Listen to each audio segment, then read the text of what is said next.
자, 여러분 안녕하세요. 저는 정희철 목사입니다. 자, 오늘은 요한계시록 1장 7절부터 7절 한 절이네 사실은. 네. 요한계시록을 세 번째로 살펴보는 시간입니다. 여전히 본문은 요한계시록의 서두입니다. 자, 본문에서 중요한 사실 딱 하나 집중적으로 살펴보도록 하겠습니다. 자, 우리의 궁극적인 소망은 예수 그리스도의 재림이다라는 사실을 우리가 본문을 통하여 집중적으로 살펴보도록 하겠습니다. 자, 7절을 보니까 볼지어다 구름을 타고 오시리라 라고 했습니다. 볼지어다 구름을 타고 오시리라. 예수님의 재림에 대해서 지금 말씀하고 계시는 것이죠. 예수님의 재림에 대해서 말씀을 하고 계시는데요. 자, 구름을 타고 오신다라고 했습니다. 분명히 이제 자, 예수님의 재림이 구름을 타고 오시는 예수님의 재림이 없으면 기독교 신앙은 무너지죠. 또 기독교 신앙이 굉장히 휘청거리게 되죠. 존재할 수가 없죠. 자, 예수 그리스도는 우리를 구원하기 위하여 땅으로 오실 때, 사람으로 오실 때 낮고 천한 자의 모습으로 오셨습니다. 그리고 아주 하나님께 순종하는 하나님의 어린 양으로서 거룩하고 의롭고 순종하는 삶을 사셨습니다. 자, 그리고 우리 죄인들이 십자가에 달려 죽어야 할, 우리가 죽어야 할 죄인들인데 그리스도께서 우리 대신에 흠이 없는 자기 피를 하나님께 우리 죄에 대한 배상물로 바치셨습니다. 배상이라는 말은 내가 진짜로 의도적으로 잘못을 해서 그 잘못으로 말미암아 어떤 사람에게 손해와 피해가 미쳤으므로 거기에 대해서 배상, 그것이 바로 배상이죠. 거기에 대해서 배상하는 게 배상이다. 설명이 조금 그런데요. 일반적으로 우리가 이렇게 보상한다 그러는데, 뭐 보상이라는 말은 내가 반드시 의도적으로 그에게 잘못한 것이 없음에도 불구하고 어떤 사람에게 피해가 되고 손해가 되었을 때 내가 인간적으로 도의적으로 뭐 그 위로를 주는 것을 보상이라 그러죠. 그러니까 우리는 하나님께 우리 죄에 대해서 보상해야 될 죄인이 아니라 배상해야 될 죄인입니다. 우리가 하나님의 신실하신 사랑을 훼손했고요. 하나님의 신실하신 인격을 우리가 배반하고 훼손했습니다. 그러니까 거기에 대해서 우리가 하나님께 배상을 드리는 겁니다. 그런데 문제는 우리는 하나님께 배상을 해드릴 자격이나 능력이 전혀 없다는 거죠. 죄에 빠진 죄인이 무엇을 어찌하여 하나님께 우리 죄에 대한 배상을 드리겠어요. 자, 그게 불가능하니까 창조주 하나님께서 친히 사람이 되시어서 우리 죄값을 하나님께 드리심으로 우리 죄가 용서된 거죠. 하나님께서 우리 대신 죽으신 그리스도의 피를 만족하게 받으셨고 우리 죄를 사하여 주셨습니다. 그리고 죽으신 그리스도가 부활하셨고 40일 동안 지상에 더 계시다가 원래 계시던 하늘로 가셨습니다. 자, 원래 계시던 하늘로 가셨음에도 불구하고 그리스도는 여전히 이 땅의 성도들과 함께 하시고 성도들을 다스리고 통치하시는 왕이시죠. 하늘로 가셨는데 지상의 성도들을 무슨 방법으로 다스리고 통치하고 인도하시는 왕입니까? 그것은 바로 성령 파송입니다. 그리스도께서 우리에게 성령을 보내셔서 자기 피로 제사함 받은 우리에게 성령을 보내셔서 그 성령을 통하여 우리를 다스리고 인도하시는 것입니다. 그게 바로 요한계시록 14장 26절에 보니까 보혜사 곧 아버지께서 내 이름으로 보내실 성령 그가 너희에게 모든 것을 가르치시고 내가 너희에게 말한 모든 것을 생각나게 하시리라 라고 했습니다. 내 이름으로 보내실 성령. 자, 성령은 성령이시죠. 성령은 성령이 성부, 성자, 성령은 제가 자주 강조하는 것처럼 삼위일체 하나님이신데 본질적으로 같은 본성을 소유하시는 한 분이시고 그럼에도 불구하고 하나로 뭉개지거나 합해지지 않는 기능적으로 인격적으로 영원히 세 분이다. 그러니까 영원히 합해지지도 않고 영원히 찢어지지도 않는 하나님, 이 세 분의 하나님. 근다고 삼신 아니고요. 근다고 단일신 아니고요. 이 삼위일체 하나님이죠. 그러니까 영원히 합해지지도 않고 영원히 찢어지지도 않은 세 분의 하나님, 이렇게 삼위일체를 이해하면 좋습니다. 그러니까 그리스도의 피 공로로 제사함을 우리가 받았습니다. 바로 그런 성도에게 하나님께서 성령을 부어주시는데 이 성령을 부어주시는 것, 이것이 바로 성령 세례지요. 성령 세례는 여러 번에 걸쳐서 점점 더 많이 쌓고 축적하는 것이 아니고 우리가 그리스도를 믿음으로 제사함을 받을 때 성령이 한 번에 영원히 우리에게 오십니다. 한 번에 영원히 성령을 받습니다. 그게 바로 성령의 세례죠. 성령은 독립적으로 자치적으로 오시는 분이 아닙니다. 십자가에서 죽으시고 부활하심으로 우리를 죄에서 건지신 성자 하나님 예수 그리스도 이름으로 우리에게 오셨습니다. 성령이 성자 하나님 예수 그리스도 이름으로 우리에게 오셨습니다. 이게 무슨 말일까요?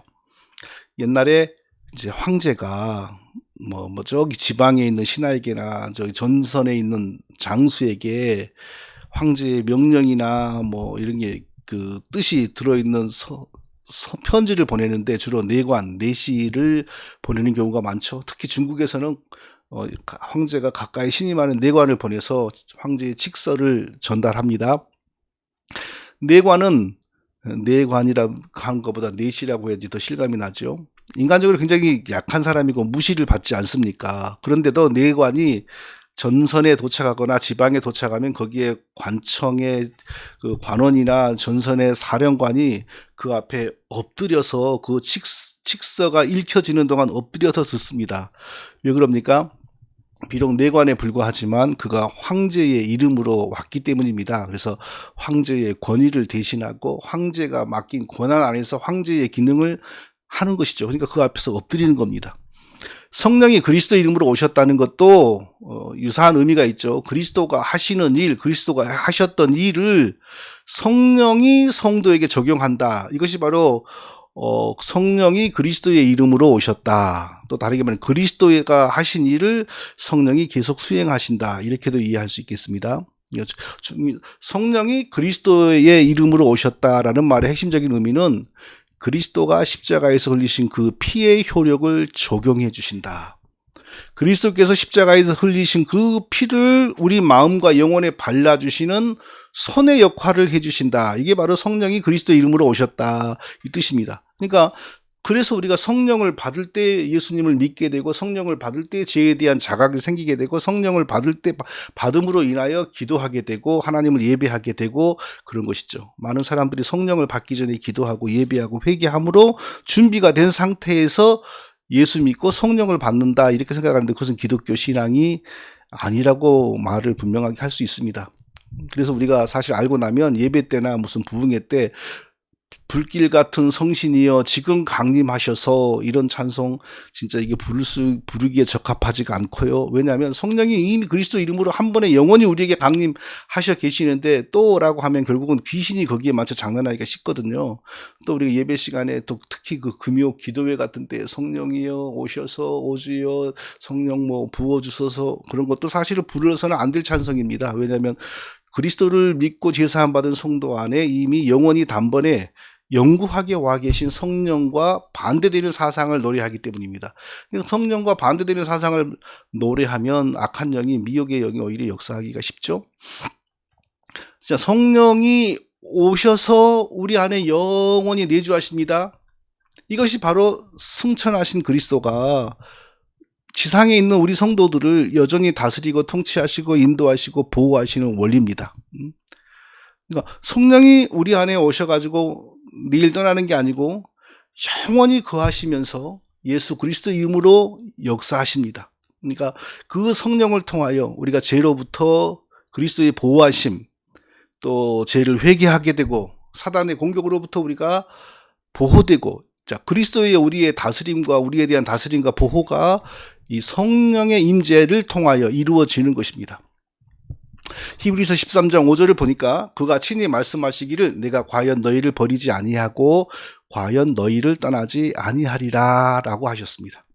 마태복음 28장 20절을 보니까 내가 너희에게 분부한 모든 것을 가르쳐 지키게 하라. 볼지어다 내가 세상 끝날까지 너희와 항상 함께 있으리라. 자 앞에서는 너희를 떠나지 아니하리라. 뒤에서는 너희와 항상 함께 있으리라 라고 하셨습니다. 그러니까 세상에 있는 우리 성도들에게 그리스도께서 영원히 함께 하시는데 승천하시기 전에 그렇게 약속했지 않습니까? 세상 끝날까지 우리와 함께 하신다.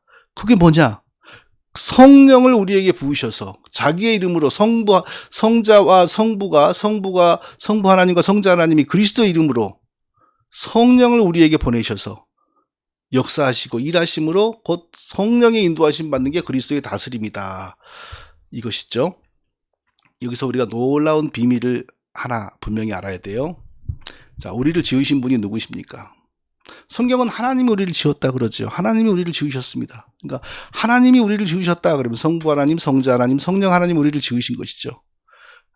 그런데 성경을 더 자세히 보면 성자 하나님께서 우리를 지으셨다라고, 우리가 성자 하나님을 통하여 지어졌다, 이렇게 설명이 되고 있습니다. 성자 하나님을 통하여 성자 하나님이 우리를 창조했다라고 말한다고 해서 성부와 성령께서 함께 하시지 않은 것은 절대로 아니지요. 그럼에도 불구하고, 자, 성경을 제가 읽어볼게요. 요한복음 1장 3절. 만물이 그로 말미암아 지은 바 되었으니 지은 것이 하나도 그가 없이는 된 것이 없느니라. 또 요한복음 1장 10절. 그가 세상에 계셨으며 세상은 그로 말미암아 지은 바 되었으되. 자, 앞에서는 만물이 그로 말미암아 지은 바 되었으니, 그로 말미암아, 우리 사람과 온 우주가 그로 말미암아, 예수님으로 말미암아 지은 바 되었다. 뒤에서는 세상은 그로 말미암아 지은 바 되었으니, 그러니까 세상, 우주, 우리 포함해서 그로 말미암아. 그로 말미암아. 이거 뭐라고 해석을 해야 돼요? 영어 성경을 보면 쉬워요. All things were made by him. 모든 것이 그에 의하여 지어졌다. 뭐 정확하게는 알 수 없지만 하여튼 예수 그리스도가 우리를 지은 겁니다. 그게 바로 만물이 그리스도로 말미암아 지어졌다, 그 뜻이고요. 또 세상이 그로 말미암아 지은 바 되었다. 영어 성경은 the world was made by him. 세상이 그에 의하여 만들어졌다. 그를 통하여 만들어졌다. 그러니까 삼위일체 하나님이 우리를 만드셨어요. 그런데 예수 그리스도를 통하여 우리를 만드신 겁니다. 그래서 예수 그리스도가 우리의 창조주입니다. 자, 이거 참 어려운 개념이지만 우리가 이해할수록 더 우리에게 좋고 은혜가 되고 신비한 것이죠. 자, 예수 그리스도 우리의 창조주 하나님입니다. 만물이 그로 말미암아 지은 바 되었으니까, 모든 것이 그에 의하여 지어졌으니까 우리의 창조주 하나님이십니다. 자, 그런데 우리가 범죄하여 영원히 죽게 되었습니다. 하나님께서 우리의 죄를 용서하여 주시고 다시 살게 해주셨죠. 근데 어떻게 하나님이 우리의 죄를 용서해 주셨습니까? 성자 하나님의 희생을 통하여 우리를 용서해 주셨습니다. 그러니까 성자 하나님을 통하여 우리가 창조되었고, 또 구원도 성자 하나님의 피 흘리심을 통하여 우리가 구원받았고, 그리고 우리가 지상에 사는 동안, 천국 가기 전에 지상에 사는 동안 성령의 인도하심을 받습니다. 근데 그 성령은 성자 하나님의 이름으로 보내진 성령입니다. 자, 그러니까 창조도 그리스도를 통하여, 구원도 그리스도를 통하여, 지상에 사는 동안에 하나님의 보호도 그리스도를 통하여. 근데 여기서 끝나는 게 아니에요. 역사의 끝이 되면 하나님이 다시 오시죠. 하나님이 재림하시잖아요. 그런데 하나님이 재림을 하시는데 어떤 방식으로 하나님이 오십니까? 우리를 위하여 죽으시고 우리에게 자기 이름으로 성령을 보내신 그분을 통하여, 그분이 바로 또 우리에게 오시는 것입니다. 정말 기독교는 그래서 예수 그리스도의 종교이고, 우리는 모든 하나님을 위한 봉사와 섬김과 찬송과 기도를 예수 그리스도를 통하여 해야만 하는 것입니다. 자, 그러면 예수 그리스도가 재림하시는 목적은, 가장 중요한 목적은 무엇일까요?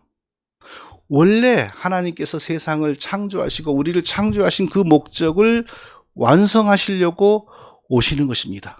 원래 하나님이 우리를 지으시고 세상을 지으신 그 목적을 완성하시려고 오시는 것입니다. 하나님은 왜 우리를 만드셨을까요? 이사야 43장 21절을 보니까, 이 백성은 내가 나를 위하여 지었나니 나를 찬송하게 하려 함이니라. 이 백성은 나를 위하여 지었나니, 내가 나를 위하여 지었나니 나를 찬송하게 하려 함이니라 라고 했습니다. 자기를 찬송하는 백성을 가지고 싶으신 하나님께서 자기를 창조할 자기 백성을 지었다는 겁니다. 그러면 이 지구와 우주는 뭘까요? 왜 만들어졌을까요? 자기를 창조하는 백성이 살면서 신앙을 실천할 수 있는 배경과 무대가 필요하잖아요. 그래서 이 지구와 우주는 하나님이 자기 백성이 자기를 찬송하는데 필요한 무대로서 지어진 것입니다. 그런데 하나님을 섬겨야 할 하나님 백성이 교만해져서 하나님 자리를 넘봤죠. 그래서 죄가 들어왔어요. 범죄하여 선악과를 범하여 죄가 들어왔습니다.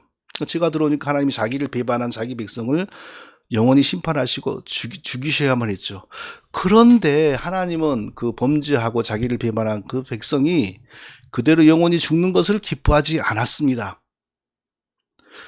다시 그를 죽이고 흙으로 새로운 아담을 만들어서 다시 시작해 볼 수 있었지만, 얼마든지 그리해도 아무 문제를 제기할 수 없지만, 그러나 그 원래 자기 백성으로 삼으시고 영원히 그 백성이 하나님 되기로 작정하시고 언약을 주셨으므로 그 언약대로 그 백성을 다시 살려서 자기를 찬송하는 백성으로 만들기를 원하신 것입니다. 처음에 계획을 자기의 은혜와 사랑으로 이루시려고 작정하신 것입니다. 그것이 뭡니까?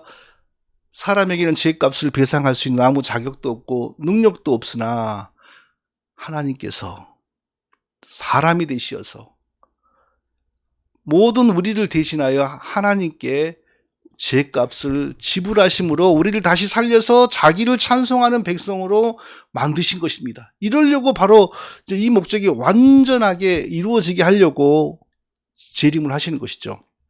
자, 그럼 재림하기 전에 계속 이어지는 인류의 역사의 의미는 무엇일까요?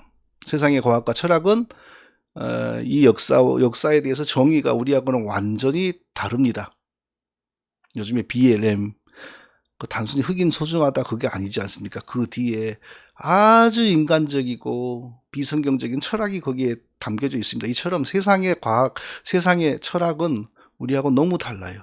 그러면 기독교에서 역사를 정의하는 역사의 의미를 설명할 핵심 개념은 뭘까요?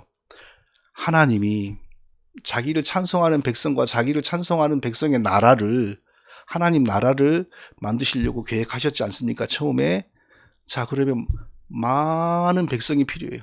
그런데 처음에 아담이 죄로 죽어버렸지 않습니까? 그런데 자기가 자기의 피로 그의 죄값을 사하셔서, 죄값을 지불하셔서 그를 살리시고 그를 통하여 많은 후손, 우리 같은 백성을 또 만드셔서 하나님이 뜻하시는 대로 하나님 백성의 수가 충만해지고 하나님의 나라가 풍성해졌을 때 재림하셔서, 그러니까 하나님의 뜻한, 택한, 작정한 모든 하나님의 백성이 다 생산되었을 때 역사가 끝나는 것이죠. 그리고 그 역사의 끝에서 예수 그리스도가 재림하는 것입니다. 자, 한번 요약해 볼게요. 우리를 만드신 창조주가 예수 그리스도이십니다. 근데 우리가 죄에 빠져 죽게 되었을 때 우리를 죄에서 건지신 분이 예수 그리스도이십니다. 그리고 우리가 이 땅에서 우리를 버려두지 않고 자기 이름으로 성령을 보내셔서 우리를 다스리고 보호하신 분이 예수 그리스도십니다. 그리고 역사의 끝에서 처음에 계획하신 하나님 나라, 하나님 백성을 역사 동안 다 만들어내시고, 그리고 이 하나님 나라와 하나님 백성을 완전히 완성하기 위하여 재림주로 오시는 분이 바로 예수 그리스도이십니다. 자, 그러니까 우리의 기독교 신앙에서 예수 그리스도가 얼마나 중심되는 분이고 중요한 분인지 우리가 알 수 있습니다. 언제나 하나님께 감사하고 찬송을 드리되 반드시 예수 그리스도를 중심으로 하나님께 나아가고 하나님께 감사하고 찬송을 드려야 합니다. 자, 오늘 본문을 통해서 우리가 무엇을 확실하게 붙들어야 될까요? 자, 성자 하나님 예수 그리스도가 재림하신다라는 것은 그냥 어떤 단순한 사변이나 이론이 아니라는 것입니다. 자, 우리를 지으신 창조주 하나님 예수 그리스도가 계셨으므로 우리를 구원하신 또 그리스도가 계시고, 그리고 이 창조를 다시 완전하게 회복시키실 재림하실 예수 그리스도도 분명히 계시다는 것입니다.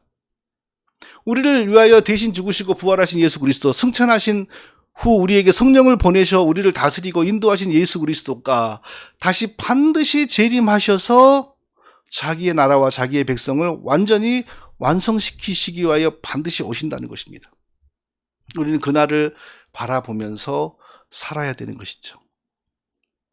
자, 사도 요한이 이렇게 말했습니다. 볼지어다 구름을 타고 오시리라 라고 말했습니다. 볼지어다 구름을 타고 오시리라. 사도행전 1장에서도 그리스도가 지상 생애를 마치고 다시 승천하실 때 구름에 가리워져서 올라갔다고 했습니다. 그러니까 제자들이 밑에서 너무 아쉬워서 보고 있으니까 천사가 너희 가운데서 하늘로 올리우신 이 예수는 하늘로 가심을 본 그대로 오시리라 라고 했습니다. 하늘로 올라가는 그 모습 그대로 다시 오신다라고 했거든요. 근데 요한계시록도 똑같아요. 볼지어다 구름을 타고 오시리라. 그리스도의 승천의 방식과 재림의 방식이 동일하다는 것입니다. 자, 어떤 사람은 재림이 뭐냐? 예수 그리스도가 가르친 그 정신이 지상에 확산되는 게 재림이다. 그 정신적 재림. 틀렸죠. 또 어떤 사람들, 특히 그 신천지 같은 이단들은 일반 사람에게 그리스도의 영이 임하는 것이 재림이다. 아니죠. 그러니까 이단이죠. 사람이시고 하나님이신 예수 그리스도가 부활하셔서 그대로 승천하셨습니다. 분명히 성경은 올라가심을 본 그대로 오신다 그랬어요. 그러니까 천국에서도 사람이시고 하나님이신 상태로 계시다가 다시 오실 때도 사람이시고 하나님이신 성육신하신 하나님으로서 오시는 것입니다. 자, 어떤 사람들은 이렇게 말합니다. 예수님이 예루살렘의 감람산에서 이렇게 승천에 올라가셨으니까 그 자리로 그대로 재림을 할 거다. 그래서 예루살렘으로 재림을 하셔서 거기서 1000년 동안 왕국을, 유대인들과 함께 왕국을 만드실 것이다. 1000년 왕국. 성경에 맞지 않은 이론입니다. 성경에서 어디를 보아도 예수님이 올라간 그 장소로 오신다. 그리고 거기서 1000년 동안 왕국을 펼친다. 이런 것은 확실하게 증명되지 않습니다. 그것은 아닌 것 같아요. 각인의 눈이 그를 보겠고, 그러니까 지구상의 모든 사람, 불신자이건 신자이건 모든 사람들이 각자 재림하시는 예수 그리스도를 본다고 했습니다. 자, 지금 현재 우리의 문명이나 우리의 능력과 상식으로는 알 수 없는 내용이죠. 지구 반대편에는 어떻게 볼 것입니까? 크게 말해서. 그리고 이 도시 안에서 저쪽에서 사는 사람 못 봅니다. 좀 떨어진 도시는 진짜 못 봅니다. 10km만 벗어나도 하늘에서 뭔 일이 벌어지는지 모릅니다. 그러나 분명히 지구상의 모든 사람, 믿는 사람이건 안 믿는 사람이건 지구 반대편에 있는 사람이건 각자가 자기의 일로서, 각자가 자기에게 해당되는 중요한 일로서 재림하시는 그리스도를 다 보게 된다고 했습니다. 그를 찌른 자들도 벌터이요. 예수님이 십자가에 달려 숨을 거시고 난 이후에 십자가에서 그 예수님의 시신을 내리실 때 확실하게 숨이 끊어지는지를 확인하고, 그러니까 일종의 확인 사살과 같은 것으로서 로마 군병이 예수님의 옆구리에 창으로 찔렀죠. 자, 근데 그 군병은 2000년 전의 사람이니까 죽어도 진즉 죽었고, 안 믿는 사람이었을 가능성이 높으니까 지금 지옥에 있겠죠. 근데 지옥에 있는 그 사람도, 그러니까 구체적으로 그런 사람까지 지목을 하는 거예요. 지옥에 있는 그 사람도 재림하시는 예수님을 보게 될 것이다. 우리는 지금의 과학이나 이성으로는 알 수 없지만 이처럼 과거의 사람, 현재의 사람, 미래의 사람, 살아있는 사람, 죽은 사람, 믿는 사람, 안 믿는 사람, 지구 반대편에 있는 사람, 이쪽에 있는 사람 모두가 재림하시는 예수 그리스도를 자기에게 해당되는 중요한 일로 체험하게 될 것이다. 이 뜻입니다. 땅에 있는 모든 족속이 그를 인하여 애곡하리니 그러하리라. 아멘. 땅에 있는 모든 족속이 그를 인하여 애곡하리니 그러하리라. 아멘. 자, 그리스도께서 재림하시는 날 땅에 있는 모든 사람들이 통곡하고 슬퍼하고 두려워한다는 거죠. 여기서 있는 그 사람들은 누굴까요? 안 믿는 사람들이죠. 그리스도를 믿는 은혜를 입지 못한 사람들이죠. 오늘날 지금 이 땅에서는 현재 그리스도를 믿지 않은 사람들, 그러나 또한 교회를 다니나 전혀 그리스도를 믿는 흔적이 없는 사람들, 아무런 불편이 없어요. 먹고 사는, 인컴을 얻는데 지장이 없고, 연금을 받는데 지장이 없고, 이 세상의 복지와 베네핏과 하늘의 해와 물을 마시는데 아무 지장이 없습니다. 아무 일도 없을 것처럼, 그리스도를 믿지 않아도, 그리스도를 믿는 은혜를 받지 못해도 영원히 아무 무탈할 것처럼 그렇게 지금 이 땅에 살아가고 있습니다. 그런데 그날 예수 그리스도가 재림하면 그리스도를 믿지 않은 사람들, 그리스도를 믿는 은혜를 받지 못하는 사람들은 두려워하고 불안하고 공포에 찔리고 애곡하고 통해가 아니죠. 슬피 울고. 왜요? 죄인으로 태어난 신분 그대로 살면서 죄를 더 쌓고 살고 하나님에게 심판받을 일만 남았기 때문에 통곡하고 슬퍼 우는 것이죠. 재림의 날은 그런 일이 벌어집니다. 요즘 미국에서는 대통령 선거 때문에 누가 되느냐. 그가 대통령을 했건 국무부 장관을 했건 뭘 했건 간에 뭐 어떤 언론사에 뭐 사주를 했건 간에 그리스도의 은혜를 입지 못하면 그리스도의 재림의 날 통곡하고 슬피 운다. 그러나 살아서 그리스도를 맞이하는 믿는 사람, 참 성도는 그날은 어떤 날입니까? 슬픈 날이 아니죠. 감격하고 기뻐할 날이죠. 왜요? 행동이 100% 완전했기 때문에? 아닙니다. 모든 죄를 다 회개했기 때문에? 아닙니다. 성경의 모든 말씀에 100% 순종했고 실천했기 때문에? 아닙니다. 뭐 때문이죠? 오직 한 가지 이유뿐입니다. 예수 그리스도를 믿었다는 것뿐입니다. 십자가에서 죽으시고 피 흘리신 예수 그리스도를 구주로 믿었다. 바로 그 이유 한 가지 때문에 재림하시는 예수 그리스도가 무섭고 두려운 분이 아니라 감사와 찬송과 경배와 그리고 달려나가 환영하고 기뻐하는 그런 상태가 되는 겁니다. 왜냐하면 우리는 여전히 이 믿고 난 이후에도 추한 구석이 많고 잘못한 구석이 많지만 우리를 보시는 하나님의 눈이 다릅니다. 믿지 않은 자들은 그 죄인의 모습 있는 그대를 보시고 영원한 진노의 대상으로 여기지만 우리 믿는 자들은 하나님께서 그리스도의 피를 통하여 보십니다.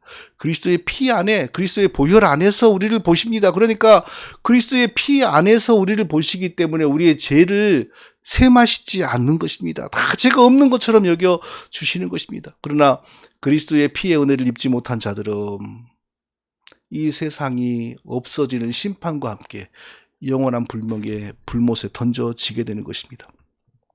그날이 언제일까요? 모르지요. 그러나 그날이 분명히 있다는 게 중요합니다. 역사의 끝은 분명히 있습니다. 또 우리 개인의 인생의 끝도 분명히 있습니다. 그리고 이 세상은 영원한 것이 아니고 죄가 가득한 것이므로 불타서 없어질 것입니다. 그리고 그리스도의 재림과 함께 만물이 새롭게 온전하고 거룩하게 회복이 될 것입니다. 여기가 우리의 영원한 것이 아니고 여기가 우리의 영원한 소망이 아니고 심지어 우리의 몸도 우리의 인생도 영원한 것이 아닙니다. 그러므로 우리는 이 땅에서 최선을 다하고 살 때 그러나 우리의 인생의 초점은 우리 인생의 마지막 날과 예수 그리스도의 재림의 날에 언제나 그 초점이 거기에 맞춰져 있어야 됩니다. 왜냐하면 우리의 이 생애와 지금 우리가 하고 있는 것과 우리가 중요하게 여기고 있는 것과 심지어는 대통령이 뭐 당선되는 사람 떨어지는 거 그건 우리가 육신을 가지고 이 땅에 살 때 중요한 것이지 이 땅의 역사가 다 끝나고 우리 개인의 유한한 인생이 다 끝났을 때 꼭 그때 아니라 10년만 지나가도 헛되고 다 헛된 것입니다. 예수 그리스도의 재림을 기쁘게 고대하고 기쁘게 맞이할 수 있는 그 준비, 하나님의 은혜를 입는 것이 최고로 중요한 것입니다. 그리고 그러므로 우리는 이 땅에 소망을 영원히 두지 말고 예수 그리스도의 재림과 함께 이루어질 영원한 하나님 백성과 하나님의 나라 거기에 소망을 두고 그날을 고대하고 그날을 의식하고 그날에 우리의 마음에 인생의 초점을 맞추고 살아야 됩니다. 우리 모두가 다 그렇게 믿음으로 살아가는 우리 모두가 다 될 수 있기를 예수님의 이름으로 축원드립니다. 거룩하신 아버지 하나님, 이 세상을 보면 너무 요란하고 괴롭고 힘든 일이 많습니다. 이해할 수 없는 일이 많습니다. 또 우리 개인들에게도 어찌나 어렵고 힘든 일이 많은지 정말 날마다 탄식하고 울지 않을 수가 없습니다. 그러나 이 땅은 영원하지 않고 이 세상은 허무하고 우리 인생도 반드시 수명을 다할 것이기 때문에 여기에 모든 것을 걸고 모든 소망을 여기에 두지 않고 영원한 천국에 그리스도의 재림과 함께 영원히 펼쳐질 영생 복락의 날을 소망하며 거기에 초점을 맞추고 살아가는 저와 우리 모두가 다 될 수 있도록 은혜를 더하시고 믿음을 더하여 주시옵소서. 예수님의 이름으로 기도합니다. 아멘.